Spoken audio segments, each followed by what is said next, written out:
Welcome back to my YouTube channel intelligent pleasures. तो दोस्तों, आप जैसे भी इस वीडियो पर आ गए हैं भूलते भटकते या कैसे भी आ गए हैं, तो दोस्तों यदि आप DAAA के स्टूडेंट हैं और सीरियस प्रीवियस करना चाहते हैं तो आप इस वीडियो को अंत तक जरूर देखें। आपका सिलेक्शन निश्चित ही संभव है। आप जैसे ही आ चुके हैं वीडियो पर, आप देखिए, और ये हैं DAAA के PYQ क्वेश्चंस।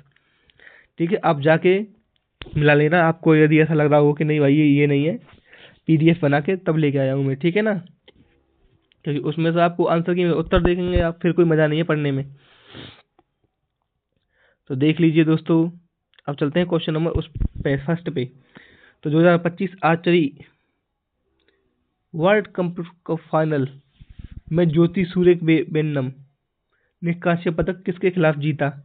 मतलब समझ रहे हैं, जो ज्योति सूर्य ने कांस्य पदक जीता है वो किसके खिलाफ जीता है? तो ये जीता है इल्ला गिब्सन के खिलाफ। इल्ला गिब्सन के खिलाफ मतलब इल्ला गिब्सन को हरा के इसने क्या जीता है? कांस्य पदक जीता है। मतलब ठीक है,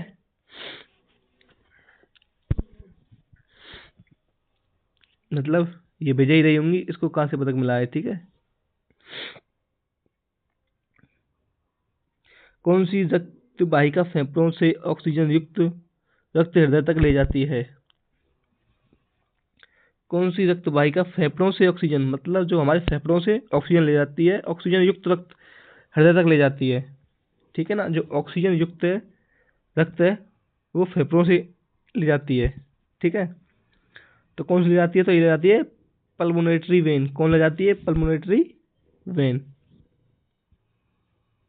अब देखिए, अब आएगा आपको मजा। पल्मोनेटरी आर्टरी जो होती है, यानी धमनी जो होती है, यह अशुद्ध रक्त को हृदय से फेफड़ों तक ले जाती है। किसको ले जाती है? अशुद्ध रक्त को हृदय से फेफड़ों तक ले जाती है। हृदय से फेफड़ों तक ले जाती है अशुद्ध रक्त को। जबकि जो सेकंड नंबर है एरोटा, यह करता है, यह शरीर की सबसे बड़ी धमनी है जो हृदय से शुद्ध रक्त पूरे शरीर में पहुंचाती है। एरोटा जो है हृदय से शुद्ध रक्त जो है पूरे शरीर में पहुंचाती है। जो पल्मोनेटरी वेन है, ये क्या करती है? फेफड़ों से ऑक्सीजन रक्त को हृदय के बाएं आंगन में लाती है। तो यही ऑप्शन क्या हो जाएगा? सही हो जाएगा। जबकि सुपीरियर वेन कैवा जो है, ये ऊपरी भाग से अशुद्ध रक्त को हृदय में ले जाती है। एक्स्ट्रा फैक्ट्स आपको बता दूं कि पल्मोनेटरी आर्टरी एकमात्र ऐसी धमनी है जो अशुद्ध रक्त ले जाती है। ठीक है, एकमात्र ऐसी धमनी है जो अशुद्ध रक्त ले जाती है। जबकि पल्मोनेटरी वेन जो स्रा है वो क्या करता है? शुद्ध रक्त ले जाता है। नेक्स्ट क्वेश्चन चलते हैं। गांधी जी ने ब्रिटिश नमक कर के विरोध में कौन सा अभियान चलाया? तो ये सबसे सरल क्वेश्चन है, इसको मैं सरल की कैटेगरी में डालता हूँ। उन्होंने चलाया था दांडी मार्च। क्या चलाया था? दांडी मार्च। स्वदेशी आंदोलन में जो आंदोलन है, ऑप्शन ए का स्वदेशी आंदोलन, ये 1905 में बंगाल विभाजन के विरोध में हुआ था। दांडी मार्च 1930 में नमक कर कानून के विरोध में गांधी जी के द्वारा दांडी मार्च किया गया था। क्वाइट इंडिया मूवमेंट जो है 1942 में भारत छोड़ो आंदोलन शुरू किया गया था। यह हमारा नॉन कोऑपरेशन मूवमेंट, असहयोग आंदोलन जैसे कहते हैं, 1920 में शुरू किया गया, लेकिन नमक कर से संबंधित नहीं है। अब करते हैं एक्स्ट्रा फैक्ट की बात। तो दांडी मार्च 12 मार्च 1930 को शुरू किया गया और दूरी लगभग कितनी थी? 390 किलोमीटर थी। नेक्स्ट क्वेश्चन में चलते हैं।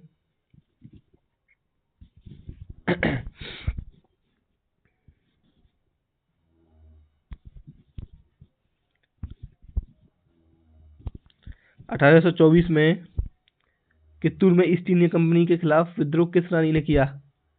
कित्तूर में 1824 में किस रानी ने किया था दोस्तों? अब आपको ऑप्शन एलिमिनेशन करना सिखाता हूं मैं।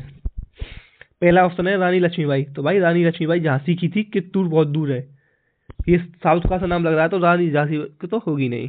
ठीक है, ये रानी अवंतीबाई, भाई ये रानी अवंतीबाई भी नहीं होगी।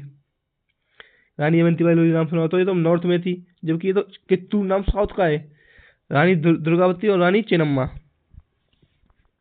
रानी दुर्गावती और रानी चेन्नम्मा। और देखो, दुर्गावती भी आपको हिंदू का नाम लग रहा है कि नॉर्थ एरिया में शासन किया हो, तो इसका राइट आंसर कौन सा हो जाएगा? राइट आंसर हो जाएगा रानी चेन्नम्मा, क्योंकि यह साउथ, देखो कित्तूर और चेन्नम्मा भी साउथ का नाम लग रहा है, तो कौन हो जाएगा कित्तूर में? रानी चेन्नम्मा। ध्यान रखना दोस्तों, ठीक है। ये जो है ना आपके दिमाग पर डिपेंड करेगा कि आप किसमें ऑप्शंस एलिमिनेशन कर सकते हो, आपने क्या पढ़ा। जरूरी नहीं कि जो आपने पढ़े वही आए, लेकिन आपने जो पढ़ा होगा वो ऑप्शन में जरूर आएगा। आप ऑप्शन एलिमिनेशन करके ऐसे क्वेश्चन को चुटकियों में उड़ा सकते हो, ठीक है ना। अब ऑप्शन देख लीजिए आपके। 1857 में रानी लक्ष्मीबाई थी, वो झांसी की रानी थी। रानी चेन्नम्मा 1824 में कर्नाटक के कित्तूर में अंग्रेजों के खिलाफ विद्रोह किया था। रानी दुर्गावती मुगल सम्राट अकबर के समय में संघर्ष किया। देख लो, नॉर्थ किया ना, मैंने कहा था ना। और रानी अवंतीबाई 1857 के विद्रोह में मध्य प्रदेश में संघर्ष किया था, ठीक है। एक्स्ट्रा फैक्ट ये है कि रानी चेन्नम्मा 1857 से पहले अंग्रेजों के खिलाफ विद्रोह करने वाली वीरांगना थी।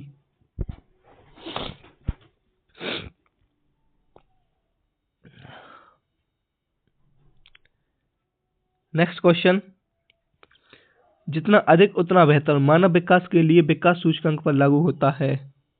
किस विकास सूचकांक पर लागू होता है? ठीक है, जितना अधिक उतना बेहतर। तो ये होता है, किस पे होता है दोस्तों? ये होता है option B, adult literacy rates. समझ रहे तुम बात है? मतलब जो वयस्क के जो युवा है, जितना अच्छा उसकी लिटरेसी रेट होगी, साक्षरता दर होगी, उतना ही बेहतर होगा। क्योंकि भाई मृत्यु दर अगर ज़्यादा बढ़ेगी तो वो बेहतर कैसे होगा? फर्स्ट ऑप्शन में देखिए। सेकंड में percentage of population below poverty line, मतलब यार गरीबी रेखा से नीचे रह रहे लोगों का अगर प्रतिशत बढ़ेगा तो क्या बेहतर होगा? नहीं होगा। ये कह रहा इन्फेंट मोर्टेलिटी रेट, मतलब इन्फेंट माने जो पेट में बच्चा होता है ना, भ्रूण भ्रूण भ्रूण में जो बच्चा होता है, उसकी कह रहा है कि उसकी मृत्यु दर बढ़ जाए तो बेहतर होगा। अब बताइए बेहतर होगा? नहीं होगा दोस्तों। तो इसमें एक ही ऑप्शन है, 3 नेगेटिव है, 1 पॉजिटिव है, तो यही उत्तर हुआ। कि अब बताइए दोस्तों, ये तो आपका थोड़ा सा दिमाग से सॉल्व किया तो भी हो जाएगा, ठीक है ना। थोड़ा सा 4 ऑप्शंस को पढ़ें गहराई से, आराम से हो जाएगा। एक्स्ट्रा फैक्ट में आप देख लीजिए कि एचडीआई के 3 प्रमुख घटक हैं, स्वास्थ्य, शिक्षा और आय। कितने घटक हैं? 3 प्रमुख घटक हैं। घटक तो और भी, लेकिन प्रमुख घटक 3 है, स्वास्थ्य, शिक्षा और आय। और एचडीआई जो है रिपोर्ट यूएनडीपी जारी करता है। 6 सितंबर 2025, क्वेश्चन नंबर 6 सितंबर 2025 में भारत के किस राज्य ने स्तन कैंसर, सर्वाइकल कैंसर और दृष्टि दोष की प्रारंभिक पहचान के लिए एआई सक्षम स्क्रीनिंग डिवाइस लॉन्च की है? तो ये की है पंजाब ने। उड़ता पंजाब भैया, पंजाब ने की है। नेक्स्ट क्वेश्चन, पटचित्र चित्रकला किस क्षेत्र से संबंधित है? पटचित्र भाई साहब, पटचित्र किस राज्य से संबंधित है? आप मतलब मोस्टली ये कह रहा है ये। तो पटचित्र है दोस्तों उड़ीसा और पश्चिम बंगाल से। किससे? उड़ीसा और पश्चिम बंगाल से। उड़ीसा का मतलब पुरी जगन्नाथ मंदिर, ठीक है। चलते हैं पंजाब और राजस्थान हरियाणा की बात करें तो ये फुलकारी और अन्य लोक कलाओं के लिए प्रसिद्ध हैं। केरला और तमिलनाडु की बात करें तो ये तंजावुर और कथकली कला प्रसिद्ध है। उड़ीसा वेस्ट बंगाल बताइए। गुजरात और राजस्थान की बात करें तो यहाँ मधुबनी, बिहार फड़ और पिछवाई चित्रकला प्रसिद्ध है। पट्टचित्र में भगवान जगन्नाथपुरी की कथाएं, जगन्नाथ यानी भगवान विष्णु की कथाएं शामिल होती हैं। पट का अर्थ कपड़ा है और चित्र का अर्थ है पेंटिंग, ठीक है। कपड़े पर पेंटिंग करते, चित्र करते किसकी? भगवान जगन्नाथ की। तो अब उड़ीसा में ऐसा सुना है मैंने दोस्तों कि भगवान जगन्नाथ के जो मंदिर है उसके ऊपर एक झंडा लगा हुआ है, और जिस तरफ हवा बहती है ना उसके विपरीत वो लहरता है। आप बताइए अगर आपने भी सुना हो तो ऐसे। भाई अभी तक जा तो नहीं पाया मैं उड़ीसा देखने के लिए। क्वेश्चन नंबर 8, निम्नलिखित में से कौन सा केंद्र शासित प्रदेश बंगाल की खाड़ी के 2 मुख्य द्वीपों से मिलकर बना है? बंगाल की खाड़ी। तो दोस्तों ये बने हैं अंडमान और निकोबार। कौन से हैं? अंडमान और निकोबार। अंडमान और निकोबार, ठीक है। बंगाल की खाड़ी से क्या हुए मिलकर 2 मुख्य द्वीपों का निर्माण हुआ। क्योंकि लक्षद्वीप अलग है, पुडुचेरी अलग है, ठीक है। तो इनका ही निर्माण हुआ है। बोराजीन को प्राय किस नाम से जाना जाता है? बोराजीन को भाई साहब कहते हैं बेंजीन या इनऑर्गेनिक बेंजीन। क्या कहते हैं? बेंजीन कहते हैं, इनऑर्गेनिक बेंजीन कहते हैं किसे? बोराजीन को, ठीक है। क्योंकि इसकी संरचना जो है बेंजीन की तरह होती है, इसलिए इसे क्या कहते हैं? बोराजीन को बेंजीन कहते हैं या इनऑर्गेनिक व्यंजन नहीं, अकार्बनिक व्यंजन कहते हैं।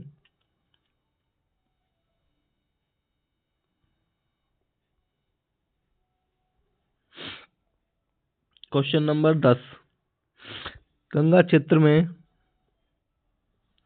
दूसरी शताब्दी के ईसा पूर्व में अंत तक मौर्यों के बाद किस वंश ने शासन किया? तो ये किया किसने? शुंग वंश ने। पुष्यमित्र शुंग इसके संस्थापक थे, शुंग वंश ने किया था। क्वेश्चन नंबर 12 दोस्तों, इसके लिए मैं क्षमा चाहता हूं कि एक क्वेश्चन रह गया, कोई दिक्कत नहीं, अगली बार करा देंगे उसको। जो भी क्वेश्चन रह गए हैं, भारत में उष्णकटिबंधीय पतझड़ी मानसूनी वनों की मुख्य विशेषता क्या है? एक मुख्य विशेषता है मानसूनी वनों में पेड़ शुष्क ऋतु में पानी बचाने के लिए पत्ते गिरा देते हैं। ठीक है, मानसूनी वनों में क्या होता है? उष्णकटिबंधीय पतझड़ी वन या मानसूनी वन जो होते हैं, पतझड़े पत्ते गिरा देते हैं। किस लिए गिरा देते हैं? पानी बचाने के लिए गिरा देते हैं। ठीक है ना। जबकि forest grow only above the snow line, if पहला ऑप्शन है, यह विशेषता हिमालय के पर्वत अल्पाइन पर्वत की है। ठीक है ना। अबव द स्नो लाइन मतलब समझ रहे हैं आप, बर्फ के ऊपर जो वो पेड़ पौधे होते हैं उन्हें अल्पाइन कहते हैं। जबकि vegetarian is mostly cactus and ये 05, ये तो बात आपको पता है, कैक्टस और ये मरुस्थलीय पौधे, मरुस्थलीय वनस्पति वन है। और आप कहें सदाबहार वन, सदाबहार वनों की विशेषता है पश्चिमी घाट में मिलती है। नेक्स्ट क्वेश्चन, 2000 की जनगणना के अनुसार भारत के किस राज्य में पुरुष महिला साक्षरता दर का अंतर सबसे कम है?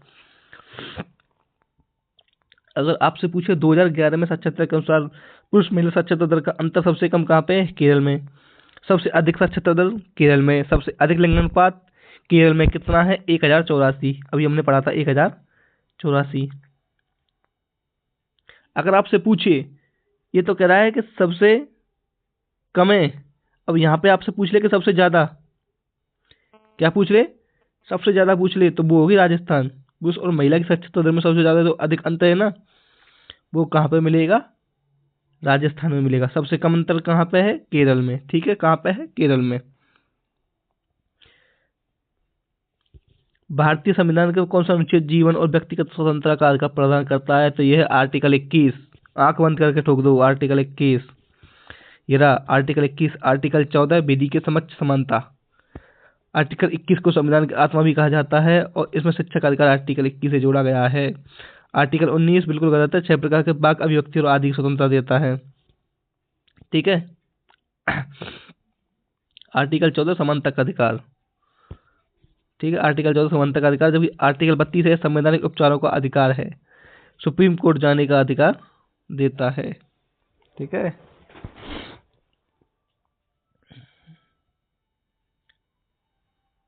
नेक्स्ट क्वेश्चन पे चलते हैं दोस्तों। क्वेश्चन नंबर पढ़ रहे हैं, भारत की पहली आर्चरी लीग 2025 किसने जीती? तो ये जीती आर्चरी एसोसिएशन ऑफ इंडिया ने। किसने लॉन्च की? सॉरी, जीती नहीं, सॉरी, किसने लॉन्च की? तो भाई आर्चरी एसोसिएशन ऑफ इंडिया। किसने की? Archery association of India. Question number 16, Malgudi नामक काल्पनिक दक्षिण भारतीय नगर का सृजन किसके लेखक ने किया? तो ये किया आर के नारायण। आर के Narayan, option A. Option A, ये किसने किया दोस्तों? आर के नारायण ने। मैं बताऊं, वास्तव में जो इसका नाम है वो है मालगुडी डेज। इनकी बुक का नाम है मालगुडी डेज। ठीक है, जो कि दक्षिण भारतीय नगर का सृजन किया था। नेक्स्ट क्वेश्चन में चलते हैं। क्वेश्चन नंबर 17, भारतीय संविधान में कौन सा अनुच्छेद, भारतीय संविधान में कौन सा अनुच्छेद किसी व्यक्ति को मौलिक अधिकारों के परिवर्तन हेतु सीधे सर्वोच्च न्यायालय में जाने का देता है? तो ये हमने पढ़ा था अभी। कौन सा आर्टिकल? आर्टिकल 32। आर्टिकल 32, जिसमें संवैधानिक उपचारों का अधिकार भी कहा गया है। आर्टिकल 16 में देखेंगे तो यह सार्वजनिक रोजगारों के समान अवसर प्रदान करता है। आर्टिकल 14 कानून के समक्ष समानता देता है, जबकि आर्टिकल 19 में 6 प्रकार के हैं, वाक अभिव्यक्ति स्वतंत्रता का देता है। और डॉक्टर भीमराव अम्बेडकर ने इसे संविधान का हृदय कहा है। किसे कहा है? आर्टिकल 32 को। और आर्टिकल 32 यह व्यक्ति को मौलिक अधिकारों के उल्लंघन होने पर सीधे सर्वोच्च न्यायालय में जाने का अधिकार देता है। ठीक है, आर्टिकल 32 संवैधानिक उपचारों का अधिकार। समझ रहे बात को? आत्मा और हृदय कहा है किसने? डॉक्टर भीमराव अम्बेडकर ने। नेक्स्ट चलते हैं, आपको एक्स्ट्रा फैक्ट में बता दूं कि आर्टिकल 32 के तहत रेट जारी की जा सकती है। हेबियस कॉप्स मंडामस सर्टियोरी क्वार्टर वारंटो और प्रोविएशन उच्च न्यायालय में यही अनुच्छेद 226 के तहत है। ठीक है, 5 प्रकार की रेट होंगी। नेक्स्ट क्वेश्चन चलते हैं,